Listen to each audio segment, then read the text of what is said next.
Gostaria que os irmãos abrissem a sua Bíblia no Evangelho de Lucas. Lucas capítulo 22. 22, a partir do verso 24. E o título desse assunto é Seja o maior como o menor. Verso 24 diz assim: Suscitaram também entre si uma discussão sobre qual deles parecia ser o maior. Mas Jesus lhes disse, : Os reis dos povos dominam sobre eles, e os que exercem autoridade são chamados benfeitores.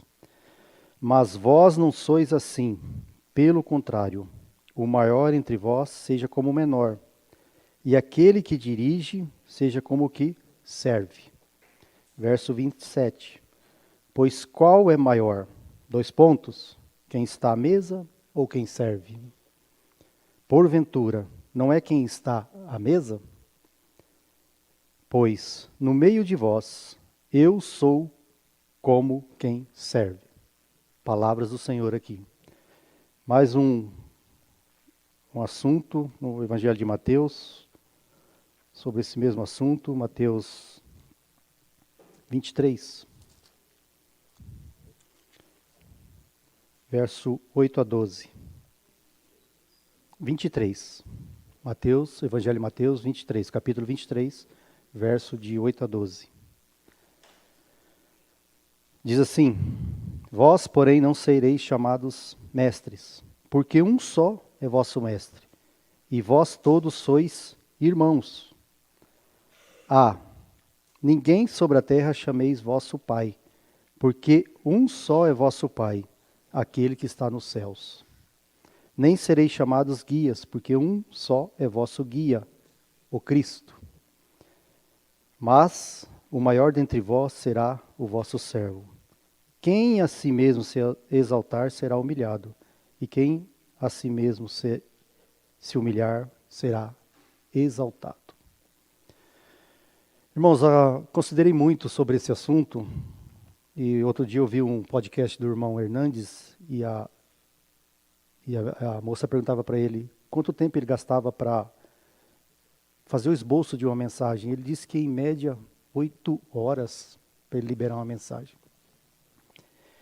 E o Hernandes, ele é um teólogo, ele é um mestre da palavra, ele é editor de livros, ele escreveu livros, ele prega com uma facilidade assim, praticamente no país todo, e ele aborda muito bem os assuntos. E aí eu fiquei olhando, falei, poxa, mas o Hernandes, ele leva em média 8 horas para fazer o esboço, para montar uma mensagem, considerar diante do Senhor o que ele tem para liberar. Imagina um pobre coitado como eu. Então eu estou praticamente há uns 20 dias meditando sobre esse assunto e falar de humildade. E é com toda a humildade que eu quero tentar passar para os irmãos aqui esse assunto. Humildade. Buscar humildade diante do Senhor. E ontem à noite, no nosso estudo aqui, a gente, considerando, o mineiro lembrou muito bem que Jesus, quando ele veio para ser servo, e ele tornou-se servo, não para ser servo de nós ou para nós, mas ele veio em obediência e servidão ao Pai, no primeiro momento. Nunca vamos esquecer disso. E aí queria abordar esse assunto e chamar a atenção que quem anda humildemente com Deus, ele tem intimidade com o Senhor. Quem anda humildemente com Deus, este depende totalmente do Senhor. Ele tem seu coração voltado inteiramente para o Senhor. Buscar a revelação do Senhor, saber dele qual que é o desígnio para a sua vida, qual caminho você deve tomar e qual direção você deve tomar. E essa humildade deve ser um comportamento expresso. Quem olhar para cada um de nós vai ver que você possui a presença do Senhor, humildemente falando. E quem anda humildemente com Deus, ele torna-se diferente dos demais. Você pode olhar para homens, e eu conheci homens que não sabiam ler, morreram e não sabiam ler, pegavam um livro, uma revista, não sabiam ler. Mas quando abordava assuntos com Deus, de Deus, ninguém ganhava dele, nenhum mestre ganhava dele. Debatia com ele, podia confrontá-lo, porque ele tinha intimidade, humildemente, daquela maneira dele com Deus, diretamente de Deus.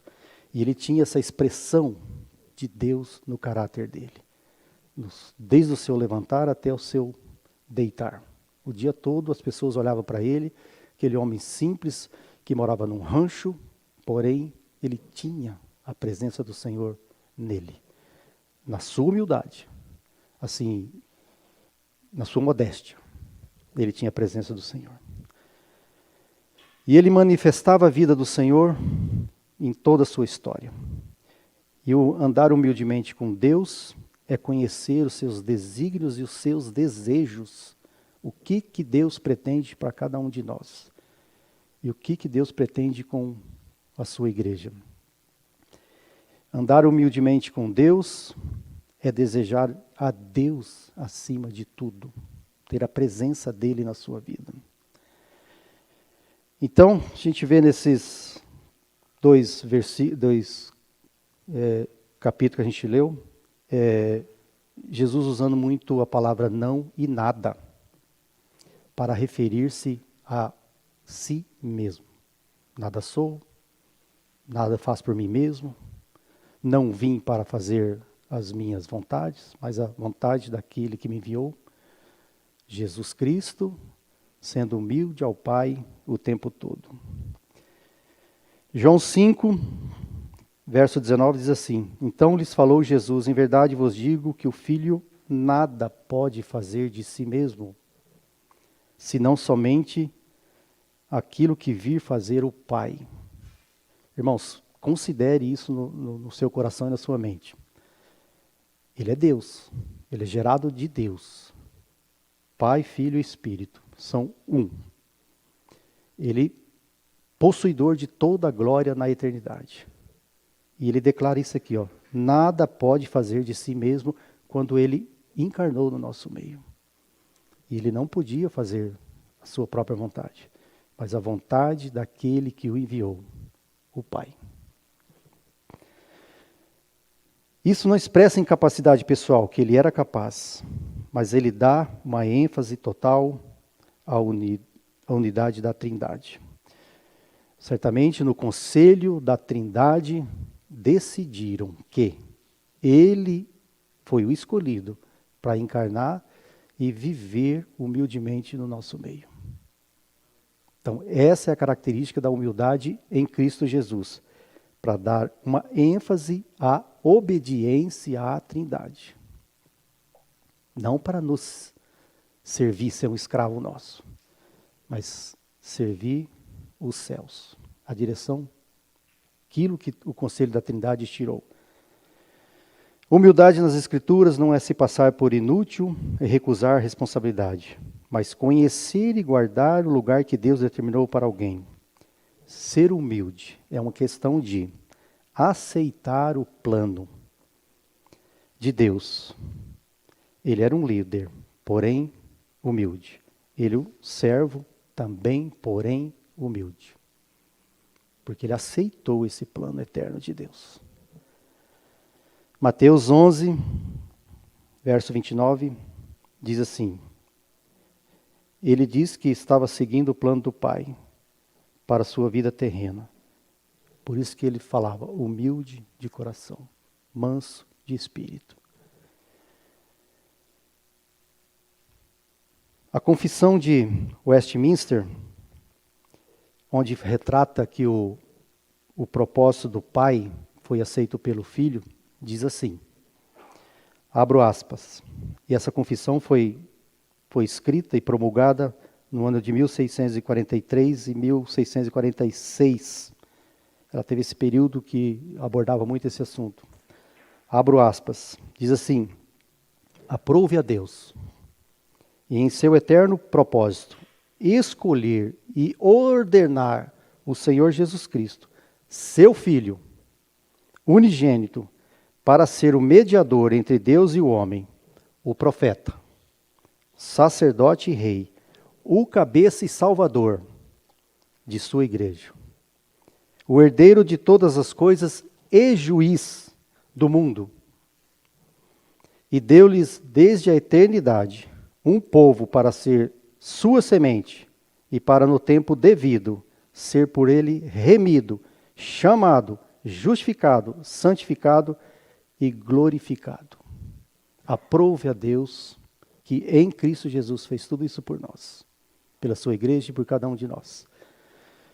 E vai nos remir, porque nós fomos chamados, vai nos justificar e vai nos santificar e nós vamos ser glorificados, porque foi plano eterno de Deus Pai, no conselho da Trindade, escolher a pessoa de Jesus Cristo, que é o Filho unigênito dele, para fazer isso por cada um de nós.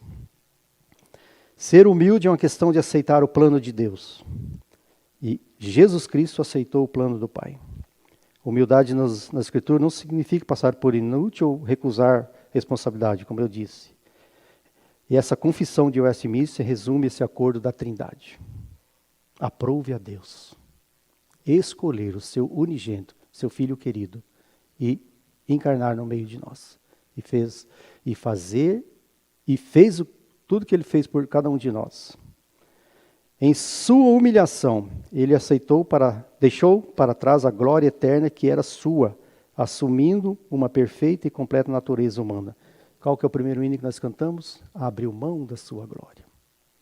E ele tinha toda essa glória junto ao Pai. Ele tinha toda essa glória na eternidade. Mas ele, por amor a nós, por obedecer o conselho da Trindade, ele abriu mão da sua glória. E homem se fez. E habitou no nosso meio e pagou um alto preço por cada um de nós. Abriu mão da sua glória, humildemente.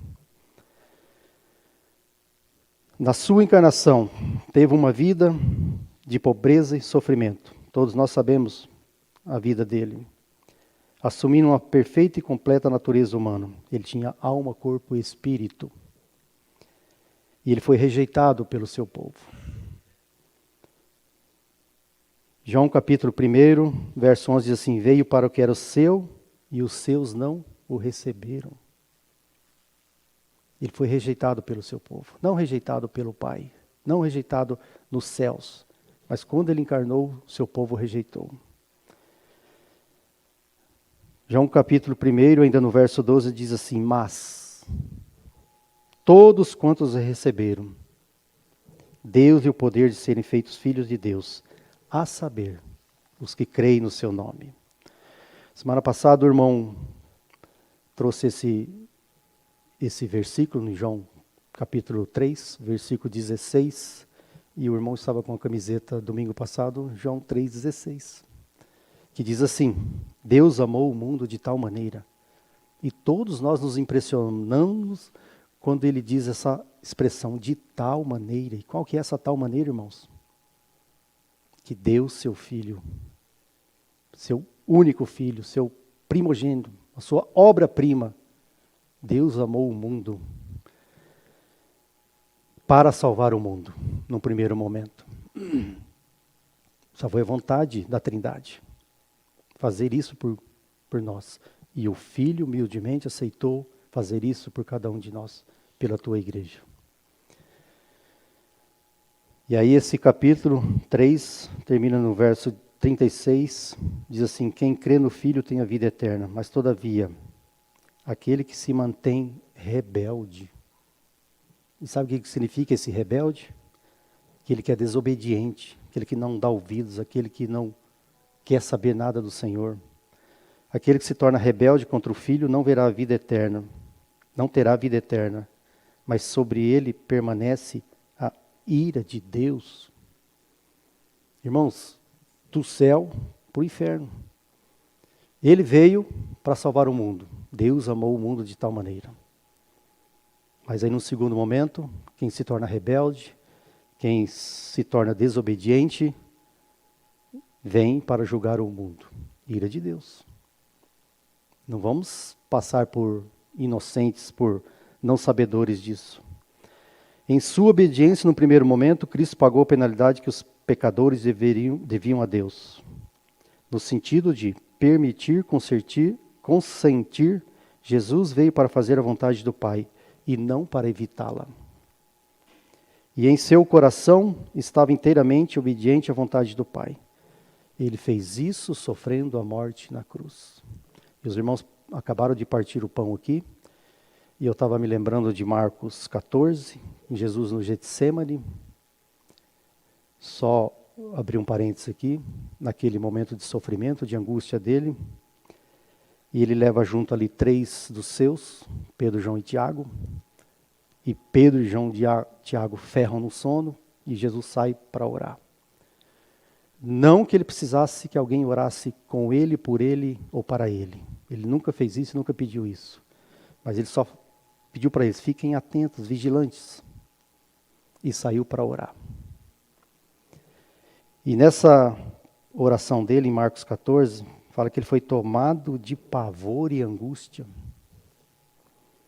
E ele disse ao Pai, se possível, que ele fosse poupado daquela hora. Humanamente falando, qualquer um de nós faria isso ou fugiria de uma situação dessa. Mas ele disse, se possível, Pai, livrasse ele daquela hora. E aqui fala que ele foi tomado de pavor e angústia. Pavor significa que ele ficou perplexo, triste, sentindo que estava morrendo. Lucas 14, verso 33, diz assim, que ele estava pesaroso, consternado, confuso, inquieto, perturbado, deslocado, fora de si. E ali o contexto fala que ele orava e caía, se possível. Mas ele caiu em si e ele sabia, era consciente que não era possível, que ele estava humildemente sujeito ao Pai, à eternidade. Então ele não fugiu dessa sua responsabilidade, porque ele estava cumprindo um eterno propósito dos céus do Pai. João 5 em diante, você vai encontrar muitas expressões dele, dizendo assim, porque não procuro a minha própria vontade, mas a vontade daquele que me enviou. Porque eu não procuro a minha própria vontade. Eu não aceito glória que vem dos homens. Eu desci do céu, não para fazer a minha vontade. Servo do Deus Altíssimo. O meu ensino não é meu. Ele não trazia para si os ensinamentos. Vocês lembram que semana passada eu compartilhei sobre quando pediram um sinal para Jesus? E ele falou, nenhum sinal novo vos será dado. Você já tem o sinal do profeta Jonas. E se você ver o contexto do profeta Jonas, nós vamos perceber que o que aconteceu com Jonas? Jonas foi lançado para a morte no mar. E Jonas foi engolido pelo grande peixe. 3 dias Jonas ficou no ventre do grande peixe. Ou seja, Jonas morreu. Deus, o Pai, tinha um propósito na vida de Jonas. E devolveu ele lá para a terra, onde ele tinha que ser cumprido o propósito que Deus, o Pai, tinha feito na vida do profeta Jonas. Então, quando pediram um novo sinal para Jesus, e Jesus não tinha um novo sinal, ele não queria dar um novo sinal, ele já tinha um sinal que era dado pelo Pai. E na mensagem anterior eu compartilhei sobre o ensino de Jesus. E o ensino de Jesus, ele não inventou nada. Tudo que ele falou estava nas Escrituras. Estava nos Salmos, nos Profetas, tudo. Então, meu ensino não é meu. O ensino está na palavra, que Deus o Pai revelou. Não vim de mim mesmo, não faço por mim mesmo. Eu não procuro a minha própria glória. As palavras que eu vos digo, não as digo por mim mesmo. A palavra que estáis ouvindo não é minha. Então ele está falando não o tempo todo. Não é dele, não procede dele, mas da vontade eterna do Pai. Está nos mostrando que foi o Pai quem pode trabalhar sua maravilhosa obra de redenção por meio de Cristo. Eu gosto de um irmão que ele fala assim, o evangelho é uma pessoa e a obra dessa pessoa. O evangelho é simplesmente assim. E é isso. O evangelho é uma pessoa e a obra dessa pessoa. Ele, Cristo, não era nada para que Deus fosse tudo. Renunciou, humilhou-se a si mesmo totalmente. Sua vontade, suas forças para que o Pai trabalhasse nele. A obra é do Pai. A vontade é do Pai. E o Filho meramente veio para cumprir. Como se ele dissesse, eu não sou nada. E ele, todos esses versículos que eu mencionei aqui, ele está falando não, não, não. Eu me dei totalmente ao Pai. O Pai é tudo. Estou sujeito à vontade do Pai. Sua absoluta submissão ao Pai. Ele não perdeu nada, dando tudo para Deus, o Pai. Exemplo, Deus o exaltou sobremaneira. Está sentado à destra da majestade. O Pai lhe deu a igreja e virá buscar a sua noiva. Ele encarnou, pagou o preço, sofreu, morreu, foi sepultado, ressuscitou. E ele voltou para o lugar onde ele recebia a sua eterna glória. E essa eterna glória está em Apocalipse 19, onde fala que é o júbilo no céu. E numerosa multidão louvando ao Senhor. A obra de redenção que o Pai fez através do Filho é a consumação máxima. Abriu mão da sua glória para cumprir o eterno propósito do Pai. E agora está sentado à destra do Pai com júbilo no céu, sendo louvado o tempo todo. Não se importou o que os homens à sua volta dissessem dele ou fizessem dele. Ele deve ter ouvido muitos conselhos, como ele ouviu de Simão Pedro uma bela ocasião. De modo algum te acontecerá tal coisa. Devem ter tentado esconder ele o tempo todo, quando eles previam alguma coisa, mas Jesus não precisava ser escondido por eles ou ser acobertado por eles. Jesus sabia onde ele pisava. É mais importante obedecer a Deus do que aos homens. Isso ele falava o tempo todo para os seus discípulos. A humildade no ensino de Jesus. Aprendei de mim, porque sou manso e humilde de coração. A sua humanidade, pois ele foi o exemplo de mansidão e humildade. Temos que aprender dele a verdadeira humildade. Nosso dever é render-nos a ele. Esta é a vida que Cristo veio revelar, que ele veio conceder. Mateus capítulo 20, verso 26, diz assim, quem quiser tornar-se grande entre vós, será este o que vos sirva, porque o Filho do Homem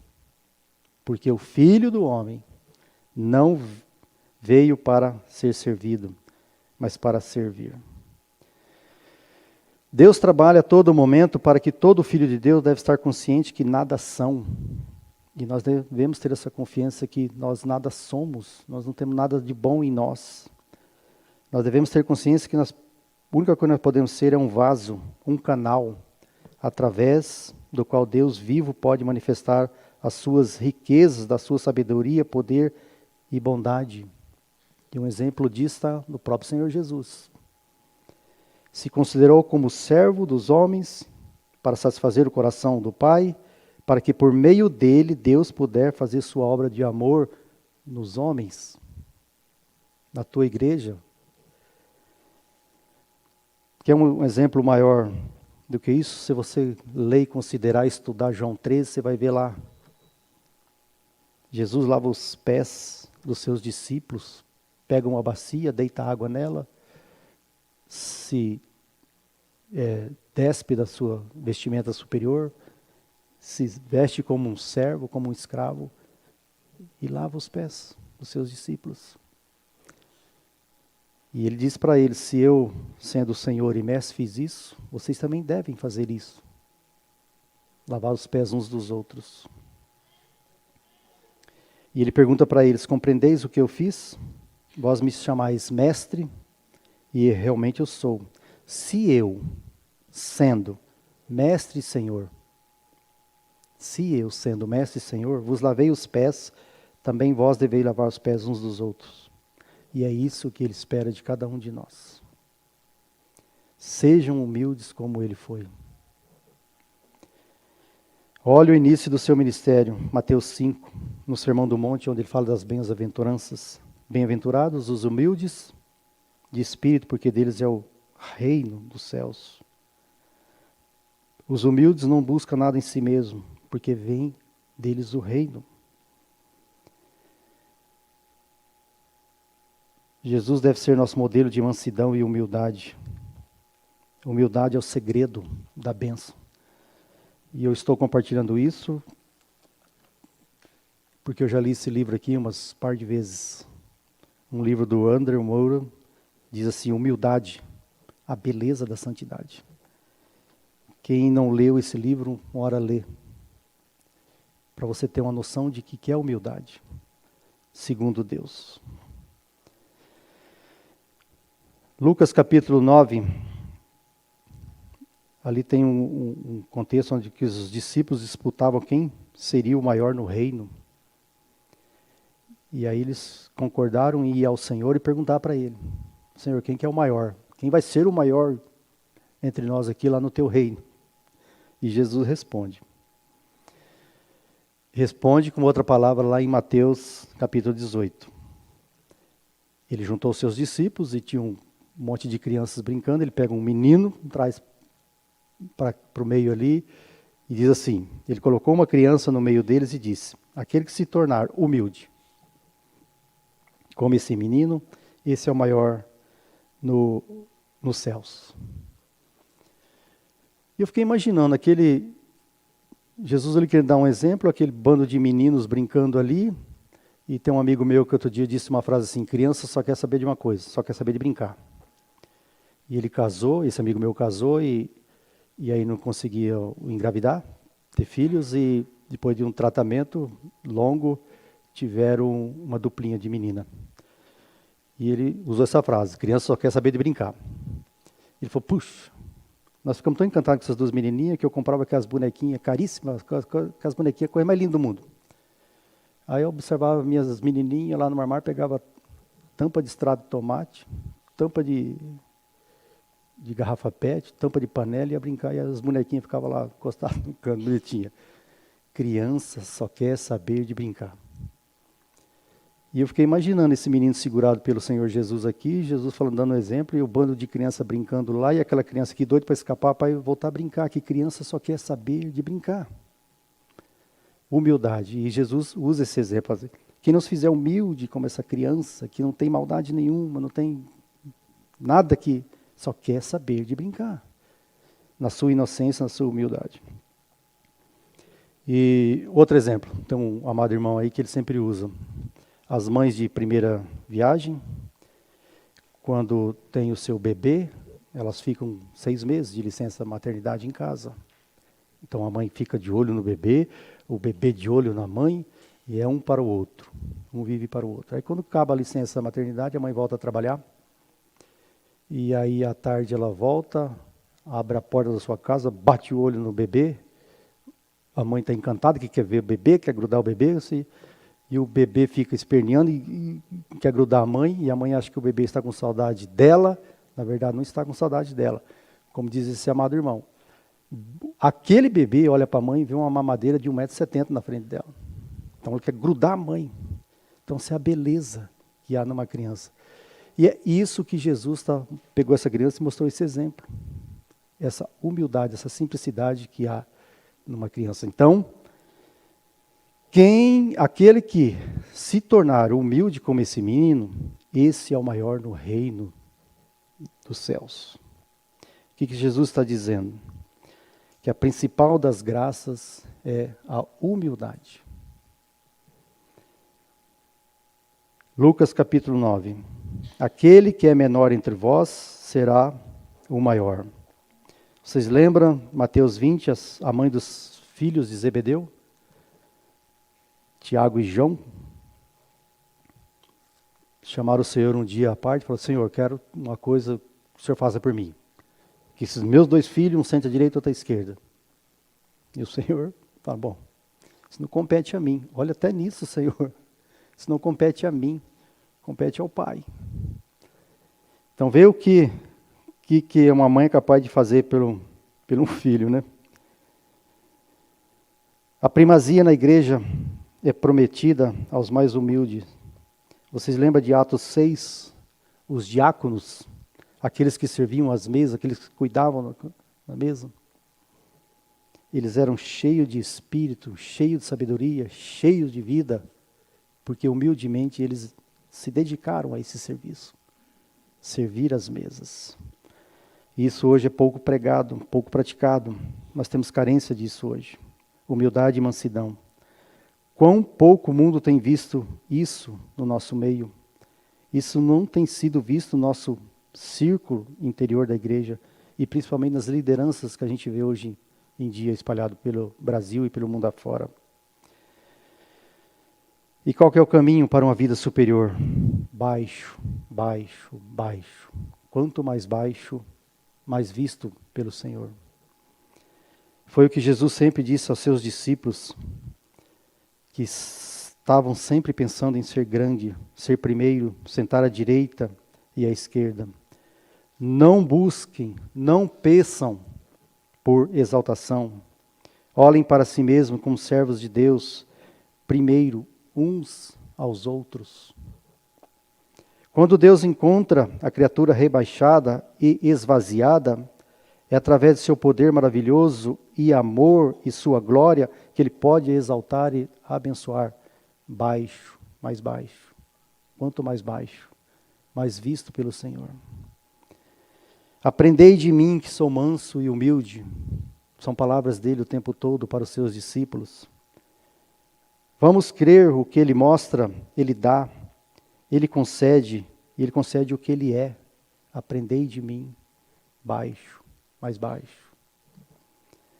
Ele virá como aquele que é manso e humilde de coração. E Ele virá e habitará num coração desejoso. Humildade do Senhor Jesus. Acabamos de compartilhar. E agora vem a humildade nos seus discípulos. Havia neles uma atração intensa por Jesus. Eles desejavam o Senhor. Eles queriam aprender deles. Eles tinham ansiedade por Ele. Não se apartavam dele. Porque eles não tinham nada em si mesmo. Eles haviam abandonado tudo por Ele. O Pai lhe havia revelado que Ele era o Cristo. E eles receberam essa revelação. O Pai havia revelado. Esse é o Cristo, o enviado, o ungido, o meu primogênito. E eles creram nele, e eles amaram ele, obedeceram aos seus ensinamentos, estavam prontos a morrer com ele. E durante 3 anos com ele eles ouviram, aprendei de mim, que sou humilde e manso de coração. Jesus falava o tempo todo aos seus discípulos, aos fariseus e às multidões, que a humildade era o único caminho para a glória de Deus. Aprendei de mim, que sou manso e humilde de coração. O Filho do Homem não veio para ser servido, mas para servir. E ele dizia o tempo todo, estou entre vós como aquele que serve, obedecendo a um propósito do Pai. Todos nós temos nosso orgulho que veio de outro Adão, nosso ego, aquilo que nos mata, nos rouba. E todos nós temos que obter nossa humildade que procede do segundo Adão, Jesus Cristo. Aprendei de mim, que sou manso e humilde de coração. A humildade na vida diária. A humildade diante de Deus não é nada se não for provada diante dos homens. Eu estava pensando, vindo para cá, estava pensando, né? Hoje em dia nos semáforos, aí a gente encontra pessoas andando, passando na nossa frente, quando o semáforo está fechado, com um papelão escrito assim, fome. E as pessoas fazem uma cara assim, ó. Parece que não está com fome, está morrendo de fome. fazendo uma cara de humildade para tentar nos enganar. O Elcio tinha o hábito de carregar pacote de macarrão no carro, e eles não querem pacote de macarrão, não querem comida, não querem nada. Quer dinheiro para outras coisas. Né? Então, a humildade diante de Deus não é nada se não for provado diante dos homens. E como que você é provado diante dos homens? Fazer essa cara de pobre coitado? Não é bem assim. É a humildade que procede do nosso coração. E tem um monte de exemplo de Paulo aqui nas suas epístolas, principalmente em Romanos, que diz assim, Paulo está falando assim, preferindo-vos em honra uns aos outros, em lugar de serdes orgulhosos, condescendei com o que é humilde. São palavras de Paulo nas suas epístolas. Não sejais sábios aos vossos próprios olhos.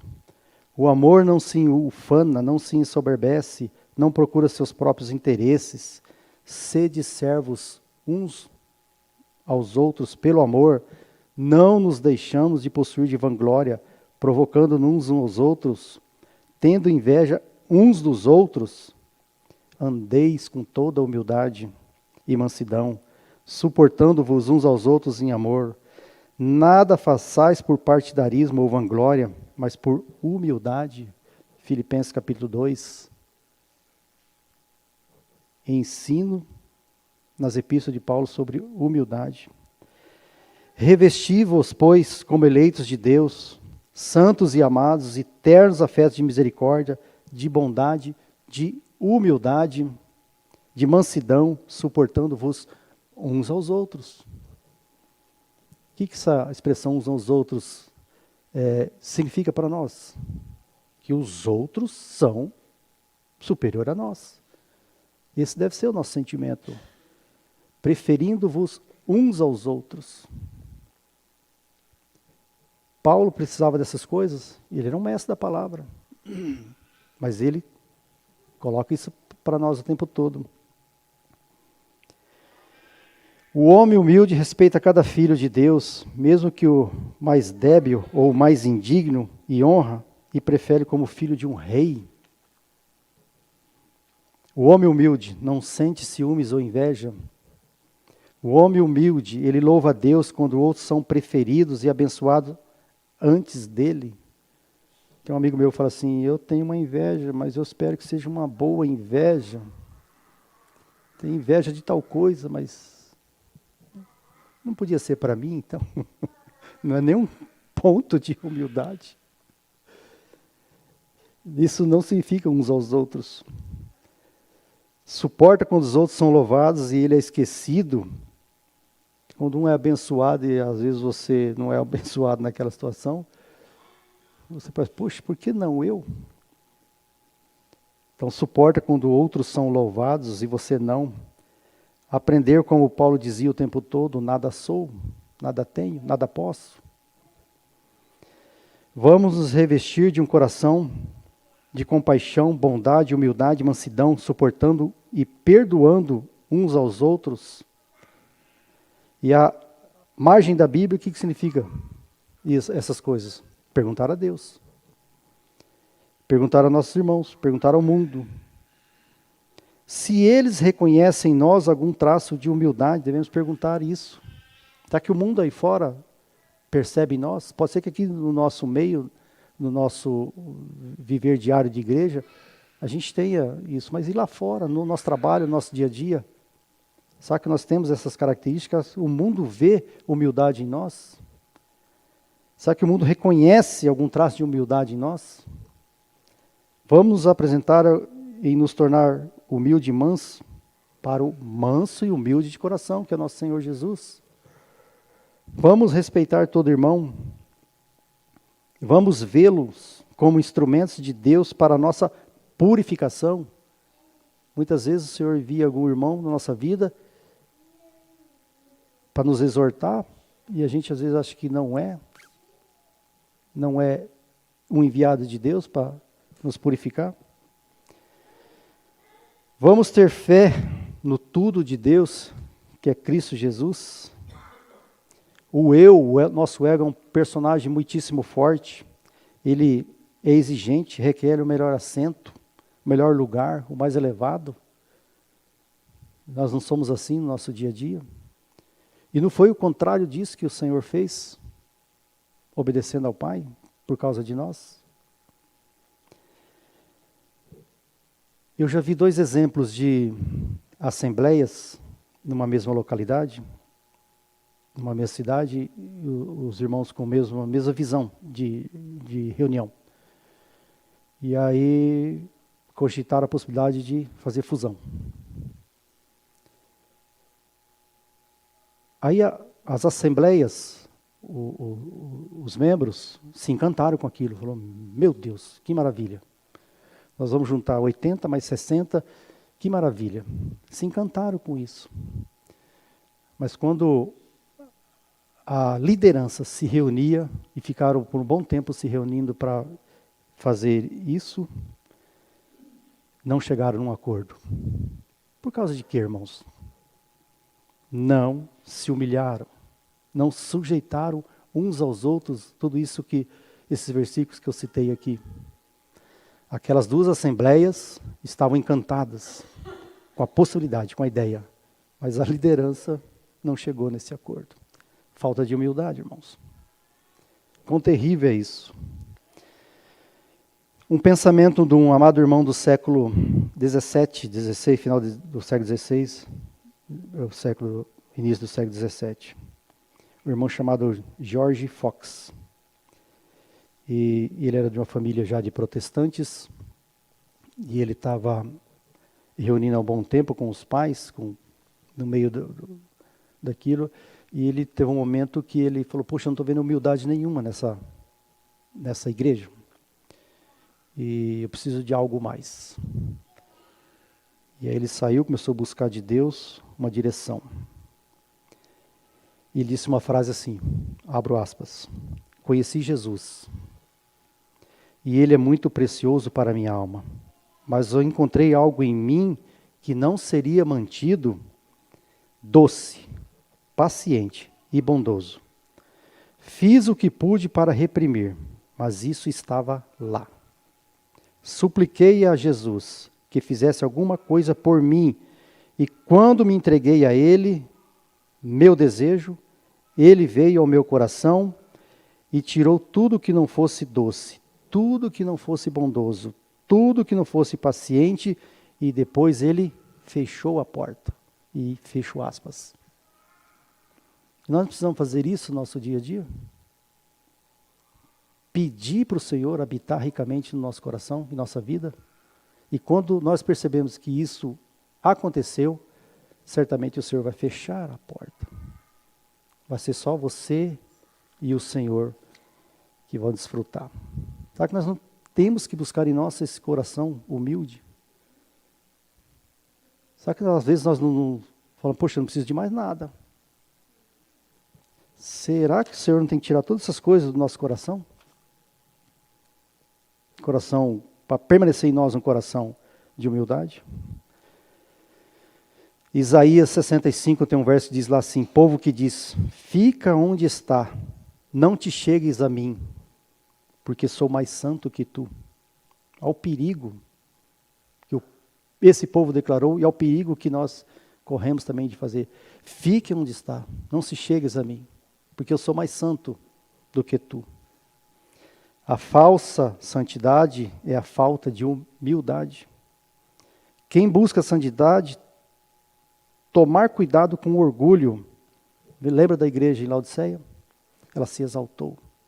Achou que não precisava de mais nada. Achava que estava rica. Não se importava com mais nada. Estou sentada no meu lugar, não preciso de mais nada. E ela declara lá, estou rico e abastado e não preciso de nada. E aí o que o Senhor fala para ela? Não sabes que é infeliz, miserável, pobre e nu. Olha o risco que nós corremos de passar para Laodiceia. Não tem nenhuma humildade. A humildade é a força e beleza da santidade. Você lembra de Lucas 18, quando 2 homens sobem no templo com a intenção de orar? O templo é o lugar santo. E ali sobe um fariseu e um publicano. O fariseu, certamente, ele estava com aquela vestimenta, com seus filactérios pendurados por todo o corpo, aquela figura para chamar a atenção.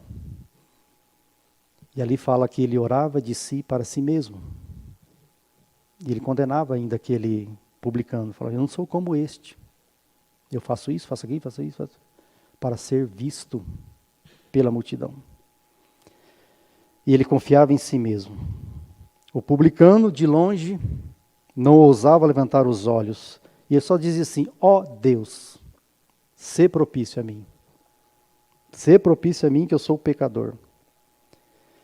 Isso aqui não lembra uma palavra de Jesus que ele disse assim, porque todo o que se exalta será humilhado, mas o que se humilha será exaltado.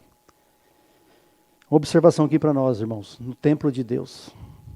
Quando pensamos que estamos no Santo dos Santos, na presença da santidade, vamos acautelar do nosso orgulho, do nosso ego. E a história toda nós sabemos. Quem voltou para casa justificado?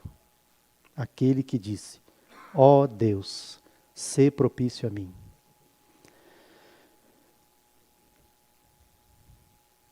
Povo que diz, fica onde está, não se chegues a mim, que sou mais santo que tu. Não era essa a intenção e o coração do fariseu? Não sou como esse. Esse não pode se aproximar de mim. E ambos estão no lugar santo. Para Deus, o santo será o mais humilde. Efésios, capítulo 3, verso 8, diz assim, sou o menor de todos os santos. A mim, o menor de todos os santos, me foi dado esta graça, de pregar aos gentios o evangelho das insondáveis riquezas de Cristo. 1 Coríntios, Paulo, no capítulo 15, diz, porque eu sou o menor dos apóstolos, não sou digno de ser chamado, pois eu persegui a igreja de Deus. Em 1 Timóteo ele escreve, no capítulo 1, fiel é a palavra e digna de toda aceitação, que Cristo veio ao mundo para salvar os pecadores, dos quais eu sou o primeiro. Está aí um exemplo de humildade, irmão. Tem uma frase do amado Josemar Bessa que diz assim, quando a igreja em Éfeso perdeu o primeiro amor, Deus não disse para chamar alguém para fazer um culto mais quente, mas Ele ordenou que se arrependessem, humildemente. Esse é o coração que Deus encontra hoje no meio do seu povo, no meio das suas assembleias, no meio da sua liderança, no meio dos pastores hoje em dia. Em um mundo de extrema rebelião contra Deus, um pouco de obediência, humildade se torna fanatismo. Num mundo de extrema rebelião contra Deus, que a gente vê hoje em dia, e quando nós tentamos praticar um pouco de obediência, de humildade para com Deus e para com as coisas de Deus, nós somos chamados de fanáticos. Amém? Senhor, nós te louvamos e te damos graças, porque até aqui o Senhor ainda tem nos ajudado, tem nos reunido debaixo do Teu nome e da Tua presença. Humildemente, Senhor, nós queremos ainda pedir para que o Senhor continue trabalhando em nós, cuidando da Sua igreja e tirando de nós tudo aquilo que impede a Sua presença em nós. Senhor, Tu és possuidor de toda glória, toda honra, toda majestade. Mas humildemente, por amor da Tua igreja, por amor pelos Teus santos, o Senhor fez uma obra maravilhosa por cada um de nós. Por isso, louvado seja o Teu nome. Amém.